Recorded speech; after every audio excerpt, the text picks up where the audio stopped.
വയനാട് ഉരുൾപൊട്ടലിന്റെ പശ്ചാത്തലത്തിൽ ദുരിതബാധിതരെ സഹായിക്കുന്നതിനായി കുട്ടികൾ കാണിക്കുന്ന മാതൃകകൾ മഹത്തരമാണ്. LKG മുതൽ ലഭിച്ച സ്കോളർഷിപ്പുകൾ സ്വരുക്കൂട്ടിയ തുക മുഖ്യമന്ത്രിയുടെ ദുരിതാശ്വാസ നിധിയിലേക്ക് കൈമാറിയ മിടുക്കിയുടെ വാർത്ത മലപ്പുറത്ത് നിന്നും കാണാം.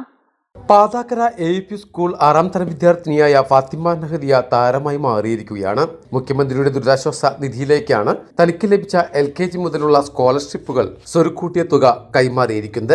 ടെലിവിഷനിൽ നിന്നും മുഖ്യമന്ത്രിയുടെ വാക്കുകൾ കേട്ട കുട്ടി ഫാത്തിമ ഇതിനായി തന്റെ പണം ചെലവഴിക്കാൻ തീരുമാനിക്കുകയായിരുന്നു. ഈ ഇനത്തിൽ കൈവശമുള്ള 5200 രൂപയും സഹോദരനും താഴേക്കാട് PTM ഹയർ സെക്കൻഡറി സ്കൂളിലെ 9ാം തരം വിദ്യാർത്ഥിയായ മുഹമ്മദ് റിസ്വാന്റെ സ്കോളർഷിപ്പ് തുകയായ 4800 രൂപയും ചേർത്താണ് മുഖ്യമന്ത്രിയുടെ ദുരിതാശ്വാസ നിധിയിലേക്ക് തുക കൈമാറിയിരിക്കുന്നത്.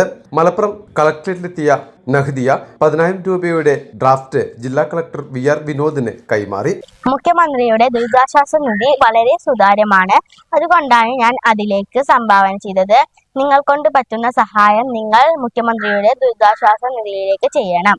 പെരിന്തൽമണ്ണ പൊന്നയാം കുരിശ് സ്വദേശി ഗിരിശ്ശേരി മണ്ണിൽ ഹംസ സക്കീന ദമ്പതികളുടെ മക്കളാണ് ഇരുവരും. Malabar times Malappuram. Empire College of Science for Next Technocrats, Kuttipuram, Moodal, Malappuram.